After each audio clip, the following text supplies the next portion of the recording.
आणि आता या सभेला, या जनसमुदायाला संबोधित करण्यासाठी या ठिकाणी मी आमंत्रित करतो वंचित बहुजन आघाडीचे युवा नेते, तरुणाईच्या गळ्यातील ताईत सुजात आंबेडकर.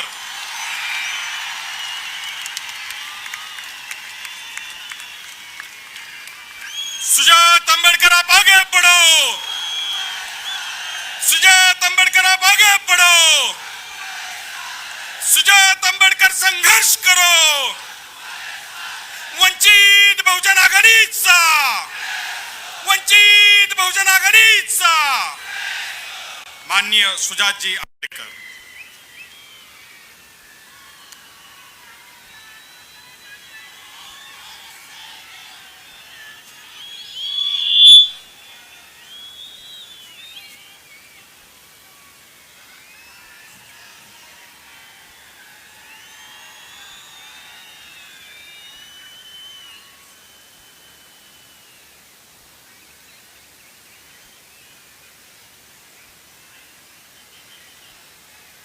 भारतीय संविधानाचा, भारतीय संविधानाचा, डॉक्टर बाबासाहेब आंबेडकरांचा, डॉक्टर बाबासाहेब आंबेडकरांचा, वंचित बहुजन आघाडीचा, वंचित बहुजन आघाडीचा. बाळासाहेब आंबेडकर, तुम आगे बढ़ो. बाळासाहेब आंबेडकर, तुम आगे बढ़ो.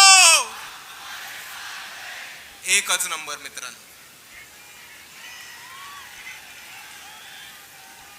सर्वात प्रथम समतेचे विचार, समतेचा संदेश रुजवणाऱ्या सर्वांनो, तुमच्या सर्वांना माझा क्रांतिकारी जय भीम. मित्रांनो, आपण आजवरतीची जी परिस्थिती आली आहे ती जर बघून घेतली तर आपल्याला एक दृश्य दिसेल की या वंचित समूहातले तरुण जे आहेत, तमाम वंचित समूहातले तरुण, आदिवासी असोत, बहुजन असोत, दलित असोत, मुसलमान असोत, हे कुठलंही क्षेत्र आज सोडलं नाहीये जिकडे हे तरुण इकडच्या प्रस्थापितांच्या मागे राहिलेत. नुसते मागेच नाहीत राहिलेत तर त्यांच्या पावलावर पाऊल ठेवून त्यांना मागे टाकायला लागलेत आणि त्याचा ठसा उमटवणारे हे तमाम वंचित समूहातले युवक, यांना राजकारण कळतं, अर्थशास्त्र कळतं, समाजकारण, सोसायटी कळते, मीडिया आणि कल्चर कळतं, पॉप कल्चर कळतं, इन्फॉर्मेशन टेक्नॉलॉजी कळते. आता हे दिग्दर्शक म्हणून, चित्रकार म्हणून, कलाकार म्हणून, ऍक्टर्स म्हणून आणि क्रीडामध्ये पण स्वतःची ठसा उठवणार आहेत, ठसा उमटवत आहेत आणि पुढे येताना दिसत आहेत. आणि हीच जीच आमची पिढी आहे ती आमच्या वरच्या पिढीकडे जेव्हा आदराने बघते आणि थोडं सेल्फ इंट्रोस्पेक्शननी बघते, म्हणजे जी 1960 ते 1980च्या कालखंडामध्ये जन्मलेली जी पिढी, आमच्या वरची पिढी, यांच्याकडे जेव्हा बघते तेव्हा आम्हाला एक गोष्ट कळतो की खऱ्या अर्थाने विकास आणि प्रोग्रेस ह्या पिढीपासून सुरुवात झालाय. ह्या पिढीने महत्वाच्या पोझिशन्स स्वतःकडे काबू केल्यात. त्यांनी अधिकारी म्हणून समोर यायला लागलेत, बिझनेसमॅन म्हणून समोर यायला लागलेत, प्रायव्हेट सेक्टरमध्ये समोर यायला लागलेत. आणि आमच्या पिढीचा विकास व्हावा, आमच्या पिढीला एक लढण्याची ताकद मिळावी असं वातावरण उभं केलंय आमच्या वरच्या पिढींनी. आणि ते फक्त आणि फक्त शक्य झालंय भारताच्या संविधानामुळे आणि अजून कशाचमुळे नाही. आणि ते शक्य झालंय भारतातल्या संविधानाच्या वेलफेअर पॉलिसीजमुळे, सुरक्षेमुळे, विकासाच्या संध्यांमुळे आणि भारतीय संविधानाने दिलेल्या संरक्षणामुळे. पण मित्रांनो, आज आमच्या पिढीच्या समोर एक भीती आली आहे. आम्हा सर्वांना ही भीती वाटते की आमच्या वरच्या पिढीला जे आरक्षण मिळालं, ज्या संविधानाचं संरक्षण मिळालं, ते आमच्याच पिढीतल्या बऱ्याचशा एका वर्गाला आणि आमच्या येड्यांना पिढ्यांना मिळणार नाही. अशी एक ताकद या महाराष्ट्रामध्ये, या भारतामध्ये उभी राहतीये आणि आपल्याला सगळ्यांना एकत्र येऊन या ताकदीशी लढायची आज गरज. आणि जी लोक संविधान बदलण्याची बाता करतात, जी लोक संविधान बदलण्याची भाषा करतात, यांच्याबद्दल एक गोष्ट आपण सर्वांनी समजून घेऊया की संविधान बदलणं ह्यांच्या बापाला पण शक्य नाहीये. आणि इकडचं भाजप असेल, मोदी असतील, अमित शहा असतील, हाफ चड्डी घालून पळणारे RSS वाले असतील, हे जितके येडे दिसतात तितके येडे नाहीयेत हे आपण लक्षात ठेवूया. जरी अर्धी चड्डी घालून इकडे तिकडे पळत असतील काट्या फिरवत, तरी जितके येडे तितके येडे दिसत नाहीत. हे ना डायरेक्ट संविधान पलटी करू शकणार नाहीयेत, बदलू करू शकणार नाहीयेत. ते संविधान डायरेक्टली बदलणार नाहीयेत.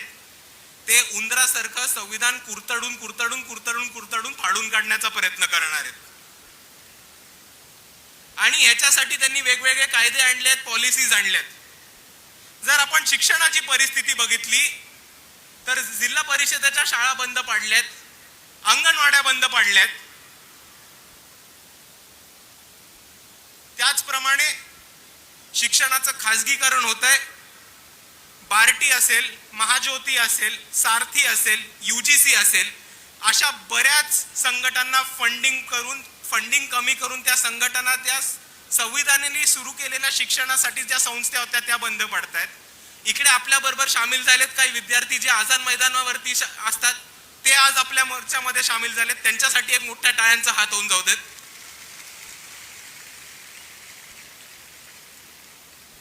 आणि ह्याच बाजूनी त्यांनी शिक्षणाचा रस्ता आपला बंद करायचा प्रयत्न सुरू केलाय. आणि दुसऱ्या बाजूला काय सुरू केलंय की जर आपण शिकून सवरून बाहेर पडलो तरी आपल्या मुलाबाळांना, आपल्या सर्वांना, इकडच्या युवकांना, तरुणांना नोकरीची संधी मिळणार नाही, नोकरी उपलब्ध होणार नाही, अशी व्यवस्था ह्यांनी करून ठेवली आहे. याचं एक महत्वाचं कारण म्हणजे इकडची ढसळती आर्थिक व्यवस्था. आणि अर्थव्यवस्था कोलमडल्यानंतर या देशामध्ये एक महत्वाचा घटक होता जो आपल्या सर्वांना जॉब्स उपलब्ध करून देत होता, तो म्हणजे भारताच्या संविधानाने सुरू केलेला सोशल वेलफेअर इकॉनॉमी सांगितलेला पब्लिक सेक्टर. पण आज हा पब्लिक सेक्टर इकडचा नरेंद्र मोदी असतील, इकडचे अमित शहा असतील, ते बंद करतात. आणि म्हणून बाळासाहेब दरवेळेस म्हणतात की इकडचे नरेंद्र मोदी जे आहेत ते दारुड्यासारखे आपला देश विकायला निघालेत. ह्याच्यावरती आपण लक्ष ठेवावं. मुंबईचाच उदाहरण द्यायला झालं तर बेस्ट बंद करून बेस्ट अदानीला दिली. तसंच मुंबईचा एअरपोर्ट अडानीला दिला, BSNL अंबानीला दिलं, एअर इंडिया विकली, भारतीय रेल्वेचं आणि भारतातले जे पोर्ट्स आहेत त्या पोर्ट्सचं खासगीकरण सुरू केलंय. आणि ह्याच सर्वांमध्ये अधिकारी, सरकारी अधिकारी ह्यांच्या नोकऱ्या, ह्यांच्या ज्या पोझिशन्स आहेत त्या आता कंत्राट भरतीवरती सुरू केल्यात. आणि मी आपल्या सर्वांना एक गोष्टीकडे लक्ष ठेवायला सांगतो की जेव्हा इकडचं सरकार, सरकारी नोकऱ्या, शासन आणि ज्याला आपण एक्झिक्युटिव्ह असं म्हणतो, हा विभाग जेव्हा हे कंत्राटी भरतीवरती देतात आणि कॉन्ट्रॅक्ट बेसिसवरती द्यायला सुरुवात करतात, तेव्हा एक गोष्ट लक्षात ठेवा की हे सरकार तुम्हाला ओरडून ओरडून सांगतंय की आम्ही हे सरकार चालवायला लायक नाही आहोत, म्हणून आम्ही हे सरकार ह्यांना भाड्यावरती देऊन टाकले. आणि हेच चालू होत असताना आपलं महाराष्ट्र राज्याचं सरकार इकडे तिकडे फिरत राहतंय आणि काय बोंबलतायत, शासन आपल्या दारी, शासन आपल्या दारी. अरे भावांनो, शासन आपल्या दारी कारण इकडचा शासकीय अधिकारी, शासकीय नोकर हे झालेत भाडेकरी. आणि ह्याच प्रकारे इकडच्या लोकांनी इकडच्या व्यवस्थेला मोडीत काढून, संविधानाचे एक एक मूल्य मोडीत काढून स्वतःचा आधुनिक मनुस्मृती संविधानामध्ये घुसवायचा प्रयत्न इकडच्या व्यवस्थेने केलाय. आणि ह्यांना वाटतं की आपण ह्यांच्यावर आवाज उठवला तर आपण डरू, आपण घाबरू. जेव्हा इकडचा मुसलमान आवाज उचलतो, जेव्हा इकडचा दलित आवाज उचलतो, OBC आवाज उचलतो, इकडचे वंचित आवाज उचलतात, तेव्हा त्यांच्यावरती केसेस केल्या जातात, त्यांना पोलीस प्रशासनाच्या दबावाने घाबरवलं जातं. पण मित्रांनो, मला एक सांगा, ह्यापुढे आपण घाबरणार आहोत की नाही? आपण घाबरणार आहोत? एकच नंबर बॉस, क्योंकि ये डरने का नहीं डराने का टाइम आ गया है अभी. आणि त्याचमुळे आपण सर्वांनी हे ठरवूयात की येत्या प्रत्येक निवडणुकीमध्ये पंचायत समिती सदस्य असेल, सरपंच असेल, जिल्हा परिषद सदस्य असेल, नगरसेवक असेल, आमदार असेल, खासदार असेल, या सर्वांना आपण तमाम वंचित घटकांमधनं, आदिवासींमधनं, बहुजनांमधनं, दलितांमधनं, मुसलमानांमधनं आणि तमाम बहुजन समूहातनं असे प्रतिनिधी आपण सत्तेमध्ये पाठवू जे सत्तेमध्ये जाऊन संविधानाचा सन्मान करतील. आणि म्हणून सगळ्या माझ्या तरुण बांधवांना, मित्रांना विनंती आहे की आज आपण इकडे एक निर्धार करूया, आज आपण इकडे एक शपथ घेऊयात कि जो ये संविधान बदलने की बात करेगा, जो ये संविधान बदलने की कोशिश करेगा, अपन उसको ही बदल डालेंगे.